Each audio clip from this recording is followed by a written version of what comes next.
Belmore University has the kind of campus that looks like it was designed by two different architects who never spoke to each other. Brutalist concrete slabs shoved up against old brick halls, wide quads full of scattered oaks that somehow survived both. It's the first week of a new semester, and Jameson is already running late. He's the kind of guy who fills a room without trying. Big grin, easy confidence. The sort of person who makes everyone feel like the bit was funnier than it actually was. His friends know this about him. They also know he has absolutely no survival instinct, and yet somehow keeps surviving. It starts on a Tuesday. Jameson steps off a curb at the campus crosswalk, headphones in, not looking, and a delivery van blows through the intersection at full speed. Everyone on the sidewalk flinches. Someone screams. The van swerves so hard its side mirror clips the lamppost. Jameson doesn't even lose a step. He pulls one earbud out, looks at the van fishtailing down the road, and says, and this is a direct quote, "Bro was in a hurry." Then he keeps walking. The group, watching from across the street, stands in complete silence for a solid 3 seconds. 3 days later, Holt Hall. Jameson is cutting across the side path when a roof tile, a full terracotta slab, drops from the 4th-floor parapet and hits him square on the shoulder.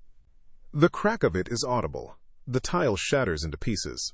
Jameson rolls his shoulder once, looks up, and says the building needs maintenance. Hudson is standing close enough to catch the impact and is the one who actually goes pale. He reaches out and touches Jameson's shoulder like he's checking it's real. It is. Jameson has no bruise. No mark. Nothing. Then there's the cup. Mert, who is not entirely blameless in situations that escalate, accidentally mixes a drink at a study session using a syrup that contains a compound that sends people with common allergies straight to the ER. Jameson drinks 2 full cups, declares it a little sweet, and goes back to his flashcards. The group laughs. Of course they do. That's what you do when something is too strange to process. You make it a bit, you give the guy a nickname, you call him Unkillable Jameson for exactly 1 afternoon before it stops being funny. Everyone laughs. Except Kibben. Kibben watches. Over the next 2 weeks, the incidents keep coming, and the tone of the friend group quietly shifts the way water temperature shifts. Gradual, then suddenly very wrong. Andrew nearly takes Jameson out with his Camaro in the campus lot, locking up the brakes so hard the tires smoke. Andrew sits in the driver's seat for a full minute afterward. Jameson knocks on the window to make sure he's okay. Cooper, who commits fully and fatally to every theatrical idea he has, ropes Jameson into a quad stunt involving a rented scaffolding rig, a bed, and what he describes as controlled structural drama. The scaffolding collapses. Cooper gets 3 bruises and a twisted wrist. Jameson walks out of the wreckage brushing dust off his shirt. Drea watches the whole thing from 10 meters away. She doesn't move, doesn't gasp. She raises her decorated phone and films the last 4 seconds of the collapse, saves the clip without comment, and puts her phone back in her pocket. That clip is going to matter later. Davis and Dave, separately and without coordinating, both start keeping lists. Davis writes his in the notes app, clipped and factual, dated. Dave writes his in the margins of a notebook with escalating levels of underlining. When they compare them, every incident matches. Neither of them mentions this to anyone for 3 more days. Sanskriti is the one who finally says the thing out loud. She shows up to the off-campus apartment with a folder, an actual printed folder, cross-referencing dates, locations, and outcomes. She sets it on the coffee table, adjusts her gold watch, and asks, "What if this is actually real?" The room goes quiet in a different way than usual. The inner circle convenes. Kibben, Ethan, Sanskriti, Julian, and Hudson crowd around the apartment whiteboard and work through every incident methodically. The conclusion they keep arriving at, no matter how they approach the data, is the same one. Whatever is happening to Jameson, it's not coincidence. It's not luck. Something is protecting him. Ethan, quiet as always, slides a printout across the table. It's dense, academic formatting, footnotes, the kind of document that looks designed to discourage reading. But the title is interesting, The Meridian Continuity Hypothesis. Ethan says he found it buried in a Belmore institutional archive that most people don't know exists. He says the university was built on an experimental site. He says it carefully, like he's not sure if he believes it yet. The theory stripped down. The Meridian Project researchers believed that certain individuals, they called them anchors, produce a measurable stabilizing effect on probability outcomes in a defined area around them. Near an anchor, Random catastrophic events suppress. Risk collapses toward zero. Every documented anchor on record attended Velmore. Every single one. Jameson, when they explain it to him, grins so wide it looks like it might split his face. He says it is the coolest thing he has ever heard in his life. Full stop, no notes. Julian starts laughing. Hudson puts his face in his hands. Sanskriti watches Jameson with an expression that is equal parts fond and deeply concerned. Kibben says nothing. He is sitting on the arm of the couch, cord necklace resting against his collarbone, and his expression is the same as it always is. That calm, that slight stillness that everyone has always read as chill and nobody has ever read as calculation. The stakes get real fast. 3 students, Conan, Gazelle, and Daniela, have had their university records completely erased, not corrupted, deleted. Conan can't get into his own classes.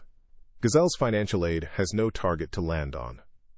Daniela gets bounced from her campus housing because as far as the system is concerned, she doesn't exist. Caleb is the one who traces it. He digs into the intrusion logs with the quiet efficiency of someone who has absolutely been in systems he wasn't supposed to be in before.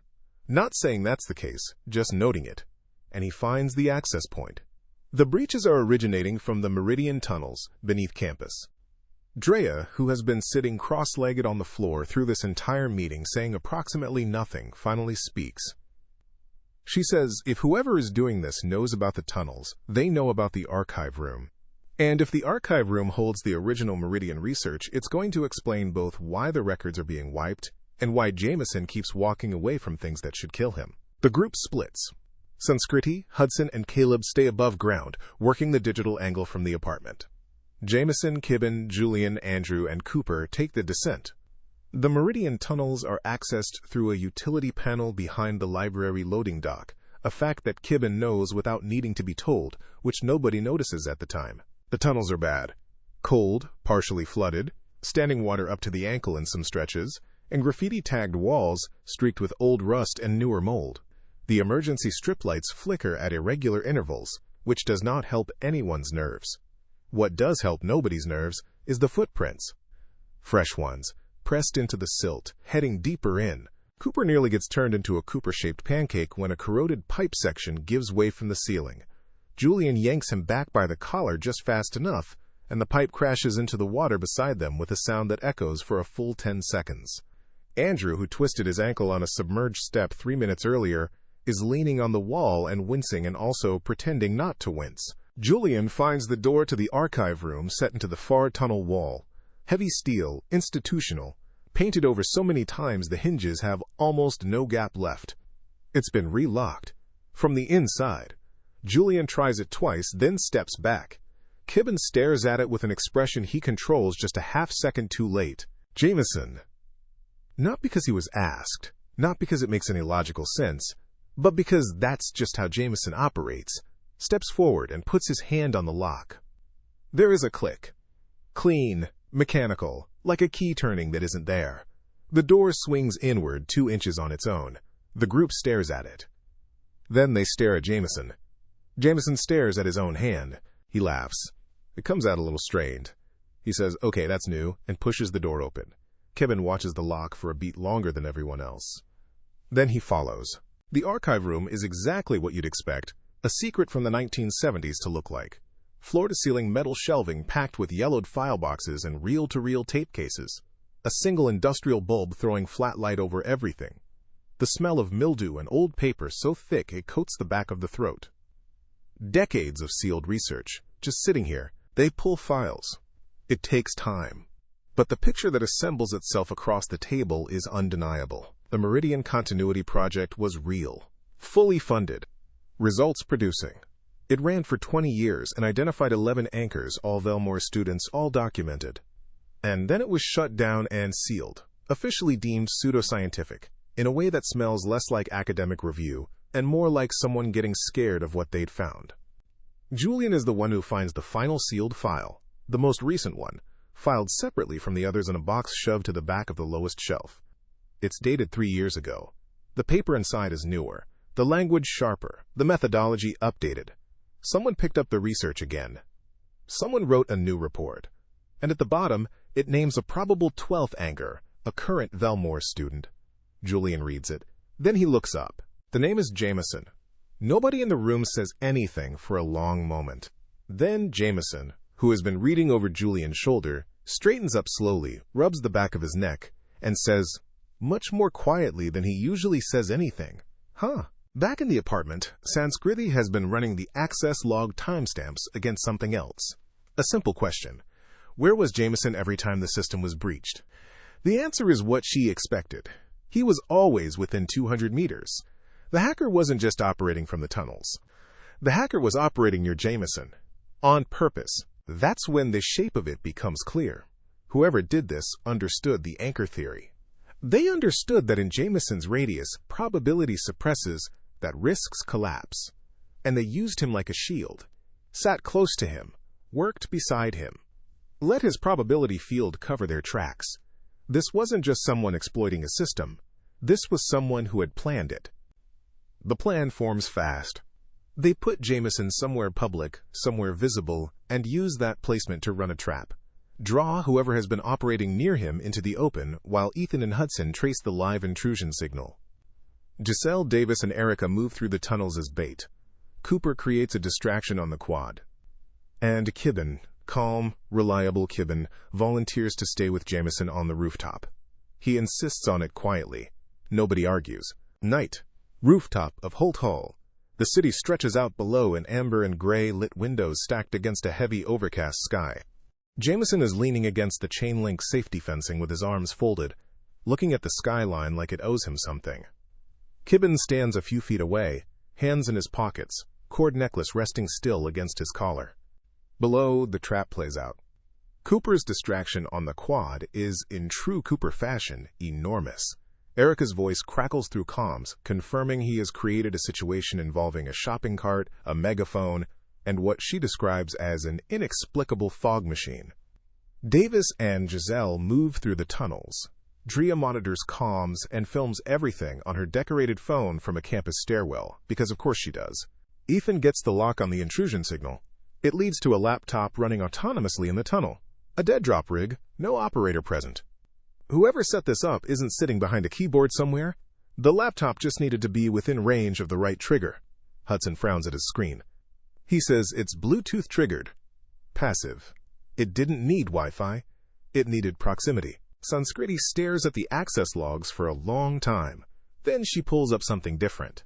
Not Jameson's location history, but a cross-reference of confirmed companion. Who was with Jameson? Every single breach. She runs it once. She runs it again. She picks up her phone and calls Ethan. And when he answers, her voice is very steady in the way voices get when someone is being careful not to let what they're feeling into their throat. Ethan pulls the metadata. Every breach. Every single timestamp. And next to Jameson's name in every single window. Confirmed present, same location, same time, is Kibben's. Not sometimes. Not usually. Every one. Ethan takes his glasses off, cleans them, puts them back on. The data doesn't change. The cord necklace. Ethan reads the detail from the metadata forensics. A passive Bluetooth signal originating from a micro drive, not a phone, transmitting in 60-second pulses. Something small enough to wear. Something always present. Something no one ever commented on. Sanskriti closes her eyes for 3 seconds. Then she puts the call on speaker. On the rooftop, the speaker crackles. Ethan's voice comes through clean in the cold night air. He says the name once, and only once. Kibben. Jameson turns. Kibben doesn't move. He doesn't run. He doesn't reach for anything. He just goes quiet. The same quiet he always has. Except now, in the dark, with the city burning amber behind him, it reads completely differently. Kibben admits it. Not with drama, not with panic.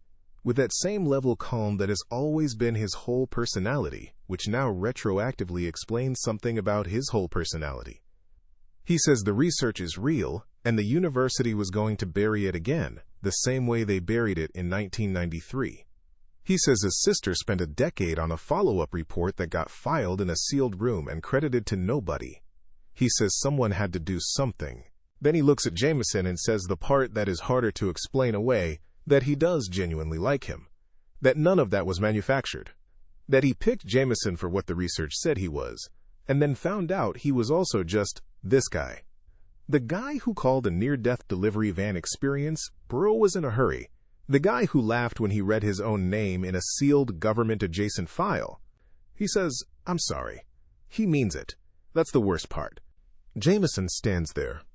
He has survived cars and collapsing, scaffolding and a corroded pipe section, and a contaminated drink, and a terracotta roof tile, and the probability field around him, whatever it is, whatever it does, cannot protect him from this. He doesn't have a quick response. He doesn't make a joke. He just stands in the wind on the roof of Holt Hall and looks at Kibben, and the city lights up everything below them, and nothing gets said for a long time. The transfer doesn't complete. Hudson and Ethan cut the connection before the full archive reaches the private research firm. Most of the data is recovered. Conan, Gazelle, and Daniela get their records restored within 48 hours. The firm loses its leverage. Kibben is turned in, which happens quickly and quietly, the way things do when the people doing the reporting are organized enough to have already prepared documentation. Sanskriti and Ethan make sure the Meridian archive doesn't get resealed. They submit it to a legitimate academic review body, properly cited, properly credited, with Kibben's sister's name on the original research where it always should have been. Ethan sends the submission confirmation to Sanskriti, who reads it twice, then nods once and closes her laptop. Jameson gets called in for a quiet meeting with a university administrator. Small office, no nameplate on the door. The kind of institutional calm that means someone very high up decided to be in the room personally. She asks him, very gently, to stay enrolled. He asks if the plot armor comes with a parking spot. She does not smile. He leaves without agreeing to anything. The group ends up back on the rooftop. All of them. Julian, Cooper, Hudson, Andrew, Mert, Sanskriti, Ethan, Drea, Davis, Dave, Caleb, Daniela, Conan, Giselle, Erica, spread out across the flat concrete, the dead AC units casting long shadows, the chain-link fencing rattling in the wind. The city is lit up below. They talk about nothing, mostly, the way you do when something happened and you're not ready to talk about the thing that happened. Jameson is there. He's back to talking, back to the easy grin, back to filling the space the way he always does. Someone makes the kind of joke Kibben would have made, but it's Julian who makes it, and it lands differently, and everyone knows why. There's a gap in the arrangement of people that nobody stands in. Nobody says anything about it. At one point, Jameson goes quiet, just for a moment, and his eyes drift to the spot beside him. Not sadly, not dramatically. Just the way your eyes go to a place where something used to be, checking without meaning to check, finding the absence. The cord necklace is gone. Kibben is gone. And the probability field, or whatever it is still here, humming along quietly, protecting Jameson from everything the universe throws at him. Everything except the things that are real.